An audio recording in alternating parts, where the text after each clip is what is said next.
Welcome back, everybody. Your host with the most, Obechosc, coming to play Orcs Must Die Unchained. Well, in this episode, I would like to take the time to discuss the 10 things I wish I had known. And it's not 10 because it's a top 10 list, it's the most common, but it's because I could only think of, honestly, 10 things I'd like to talk about. And this is the top 10 things I wish I would have known. Starting, probably. Some of these could be helpful to newer players. These are just things that I've seen in other videos. It's just a common theme, things to think about, and some things to put into practice. The very first one is your skull completion.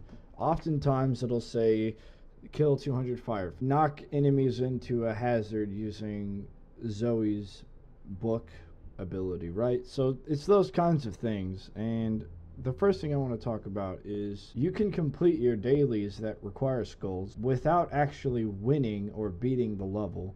What do I mean by that? Well, if it says kill 30 enemies with Zoe's book, all you have to do is go to the baths, apprentice, barricade over to the side. I'll just show you one moment. So this is one I get a lot, and it says to knock 30 enemies off into a hazard, which that's considered a hazard. It's out of bounds zone. With Zoe's book smash, which is her right mouse button. I always just come to this stage here to do that, and the reason is because it's really easy to do that. Look, they all group up. Phoebe's gonna do some damage. Boom, they're all knocked in. That was a lot of people that were just knocked in just now. I'll use my E so that way I can get some unchained meters going up and take a quick break. And then I just wait a little bit and boom. Right? And as soon as you're done, wait for more of them to show up, boom, knock them out. It's that simple. Get rid of that guy and boom, knock him out. Then at the end of the wave, you just sell everything, jump off the edge yourself, and you let them run through your rift, right? And that's like wave 1, you've already got the 30 guys. Like, you honestly don't need to do anything else, so you just sit here and wait. They'll all run into your rift, and once that's over, you'll collect your 500 skulls, and it's that easy. So the next thing I want to talk about is placing barricades and the minions, how they affect it. So the minions coming from this top gate, right, they have a default path where they run over here and they run through this area. They'll all run up towards this direction about here, and then they'll all turn in to run up towards the rift, right? So one of the things about that is if you place barricades that are not easily visible, right, the minions, I think it's more of a distance thing than it is a vision thing, because even as a large minion I can see those barricades, but I think it's a distance thing from me to the barricades that I then have to reroute. And what this does is this allows you, if I had a bunch of floor traps here and I placed them all in this area, let's say, they would run up here, get slowed, run back down, and get more slowed. See, these traps have just increased their efficiency double from everything that's coming out of this area over here, just because of the fact that they're going to go through it twice. And this can be used on a lot of different maps. Shark Island is probably the #1 map that this is used on, because you can do this in 3 different locations, and you trap up so that way they run over the same trap twice on their way to and from the barricade. So that's something to think about when you're building your kill boxes, is if you can make this happen, then you have just saved yourself a lot of effort and time, and your traps have increased their own efficiency just by you placing those barricades. The next thing I'd like to talk about are trap parts.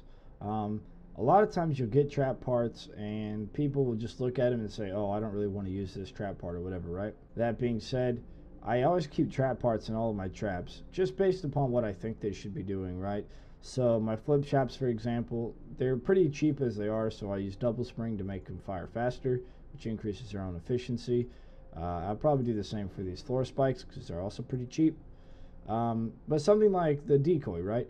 I hardly ever use it, so I use rental parts and I use reflective armor, because if I do use it, which I do in some situations, I don't ever have to worry about going in and setting up the parts just last minute or something, or oh man, I wish I would have had the parts. There's no reason not to put them in your traps unless you know for a fact you either one are not going to use the trap ever, like the ice shard, or two, whatever you have to put in there is just going to make it more expensive, and it's already expensive as it is, or you need to save one of your resonators for a trap that you're going to use more often. Whatever the case might be, do keep in mind that it's a percentage base reduction or addition. My next noob tip trick of the day, whatever you want to call it, is don't place too many barricades at the very start of a map. This map is a really good example of that, especially on Sabotage when people have different ideas of what to do and what to build. A lot of times I'll see something like this where people will stand here and say place a barricade here because they're missing one square, right? Well, when you come out here, you have one floor trap. If you have one floor trap, the lower level you are, you might not have as much money, right? Or you have just like weaker traps and whatever, so it's going to be less effective. The problem is barricades are neat, right? Because they'll force everybody down to this guardian and then everybody to that guardian and so on and so forth. That's cool, but don't rely on your guardians to kill minions. Rely on your traps to kill minions. Let your traps be traps. And in this instance, what you would do is you would leave these open, right? And you would kill everything before it gets to that point. So you put, you know, a floor scorcher, you put a couple of grinders, all for the same price of having 2 slots open, right? This is way more damage than an extra guardian down there is going to do, as well as a bit more crowd control and just everything in general. So when you're placing your traps and you're playing Sabotage, whatever it is, make sure that you're not putting too many barricades and wasting your money on those early rounds, because that could cost you the game. I've seen it happen many times, and that costs you a game. That being said, do be smart where you place them. Notice here the minions can't get through here. If I were to place this one farther back, the minions can get through this corner here. If I was to place, let's say I was to place this right here, if the minions come around, they can cut through between this pillar and this wall, right? So in order to amplify the effectiveness of this barricade, putting it right here, blocking off 3 different areas, makes it more useful, makes it more cost efficient. So that's just my 4th tip trick of the day. My next tip trick of the day is going to be, it takes 2 Hero Seeking Ballista that are level 1 to take out a summoned riff. What is a summoned riff? Well, the reason I'm not going to show you guys is because a lot of people who are higher level, they're going to end up running into riffs that are summoned. This is on every endless up to level 25. They stop showing up after 25, and I believe they start on master. Yeah, you got rifts in master as well. So there's none of those on War Mage. It's just master and rift lord.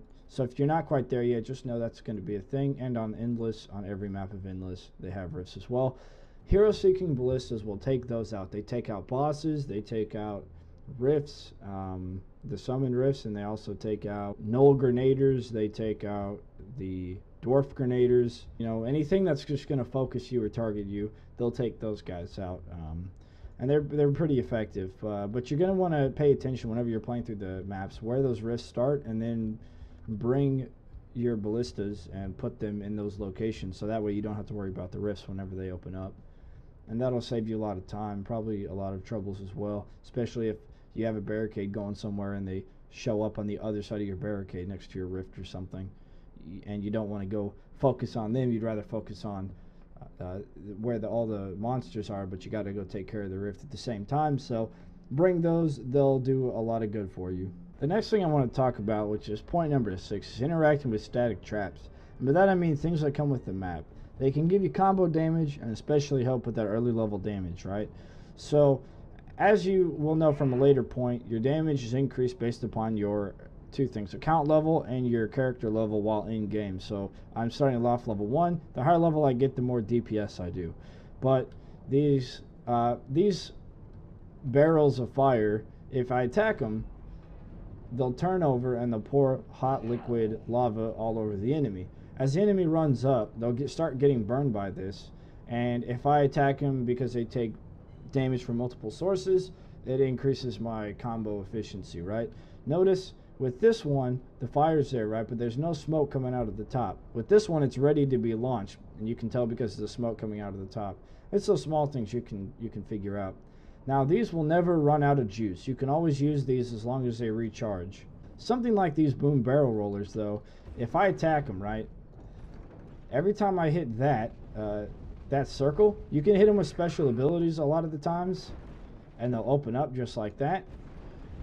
But eventually, like this one, it'll run out, and you won't have any more that you can use. Luckily, this map has a lot of them, but not every map has any. Some maps have more than others in different places, and you may never need to use them, but they're there in case you do. They add a little bit extra damage. Now, these boulders, they're pretty legit. If you hit them and they hit an enemy, it'll do damage, but it'll also knock them around. Now, this is especially helpful when you have a really long corridor like this staircase, for example. It'll roll down the staircase, hit everything, knock it away, and it'll keep on rolling for a while. That's how far it goes. That's pretty long. So if you can keep everybody going down these stairs, you can use that to your advantage and maximize the trap efficiency that is already laid out here on the map for you. This idea is especially useful in games like Sabotage, where your character DPS decreases because you have more people playing, as I'll explain in a later part of this video. But this one is really useful. It's a boulder, right? And if any minions are caught on this side of the stairs that get hit by the boulder, they'll fall off into the lava, which exponentially increases the amount of usefulness these boulders have. So you find yourself fighting, and you put tar down here at the bottom of the stairs, right? The minions hit this, or you put like a barricade here or something. So they hit this, they get really slowed, everything clumps up. It's all trying to make its way up the stairs. You put web spinners along the wall. Boom, you hit that, and everything that's here gets affected, right? It's pretty legit, and they're super useful. And of course, there's one on the other side. Just whenever you're playing Sabotage or you're playing regular adventure mode or whatever it is, look out for those and think about ways and better ways that you can use them to your advantage. My next point is going to be that hero DPS increases as your account level increases.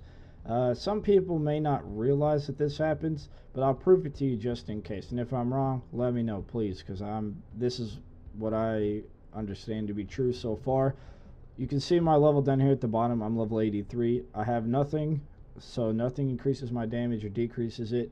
I'm just going to play as max on the Baz Apprentice mode, and I'm going to do one auto attack to a light orc so you can see how much damage I do.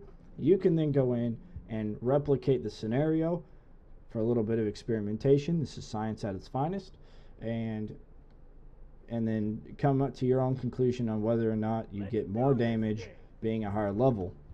If you're higher level than me, well, then you should be doing more level. If you're lower level, or more damage. If you're lower level, you should be doing less damage. So we'll go ahead and get started. Alright, watch carefully.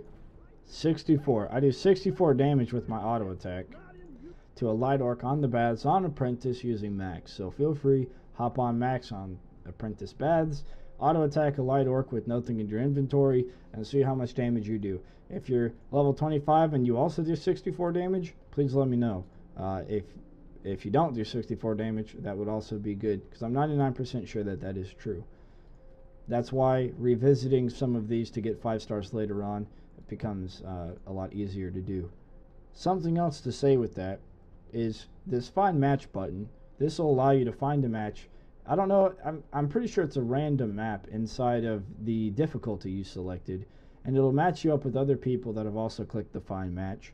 Now, this being said, your DPS for your character decreases the more people you have, and that is true. That is 100% true. So if you have 2 people, your DPS will be decreased. If you have 3 people, it'll be decreased even more. This is all of your ability damage plus your auto attack damage will all be decreased, because the idea is that the more of you there are, the more damage you have in general. This is also true on Endless, on Sabotage, on everything, right? So if you're having difficulty, feel free to use the find match, or if you're running Sabotage, just understand that your DPS is going to be increased, so your abilities and their cooldown and their mana cost matter a little bit more, especially if they're crowd control abilities. So that's just something else to think about. Now, this next portion is for people that are 39 and lower for their account level, and this is just going to be talking about a way that you can kind of use the system of chests to your advantage. Pre-level 40, you're not going to be having access to some of the later traps, right? Like the boom barrel roller and stuff that you unlock at level 40. That being said, if you get a chest open, that's a Rift Lord chest, right? From winning 2 matches or to sabotage or whatever it is, your chances of getting that item are 0, which means your chances of getting any other particular item are higher in general, right? So the lower level you are, the more chests you have at that lower level, the higher your chances of getting any one particular trap or hero or part that you have unlocked or have access to, because you don't have access to any of the other stuff. So keep that in mind when you're collecting all your chests. Don't wait until you're level 40 to open all of them.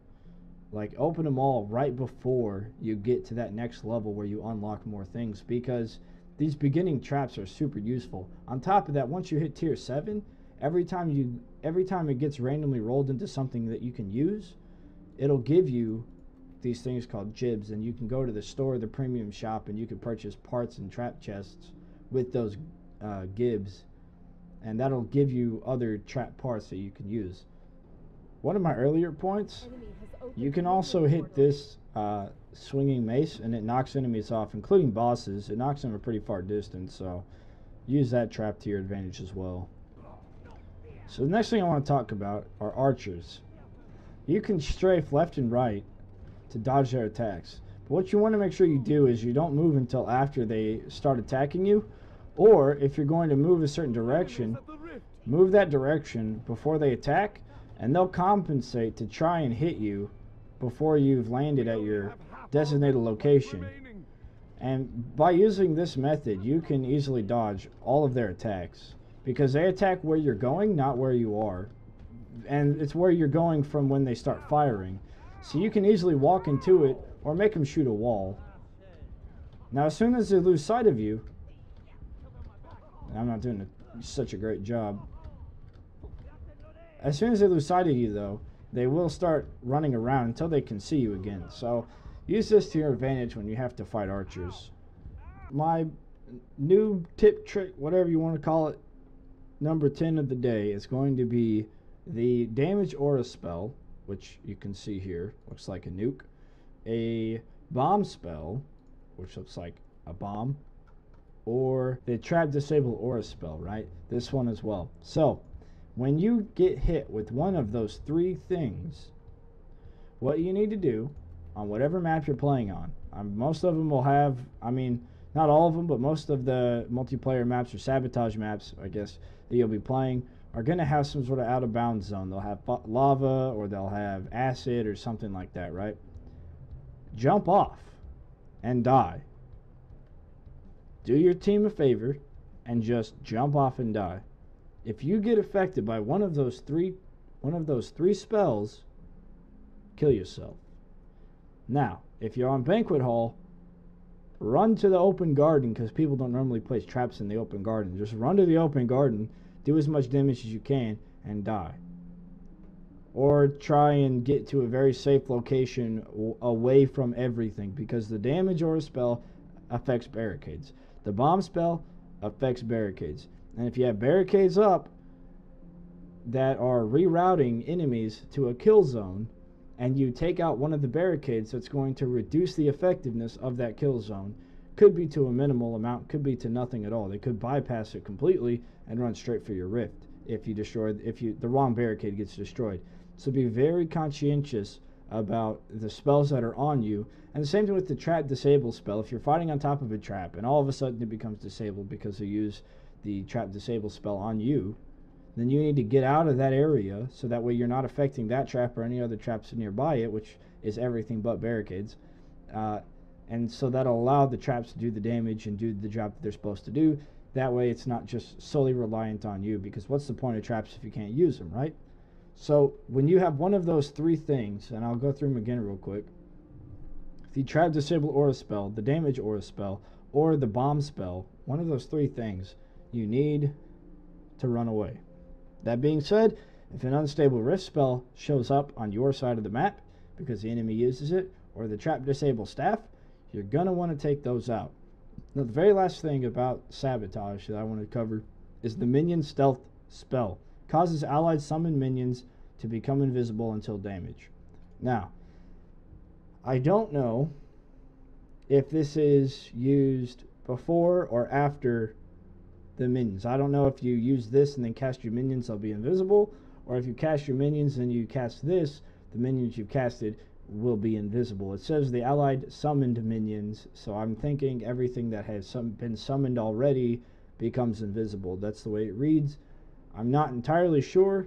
However, I do know if they take damage, then they will appear. But if they do not take damage, they will not appear and not be targeted by your guardians, not be targeted by like ballistas or anything like that, right? So they have to take some kind of passive damage, some AoE damage that a character has, maybe a fire trap or one of the traps becomes activated from another minion, then these guys will also be affected by it because a trap got triggered. Or if it's a weight thing, I don't know if weight things work the same way or not, but just know if you start losing points and you see nothing going in your rift, that's what happened. So I just wanted to clarify that for you guys, and that was the last thing that I wish I would have known starting out. All right, so have a good day.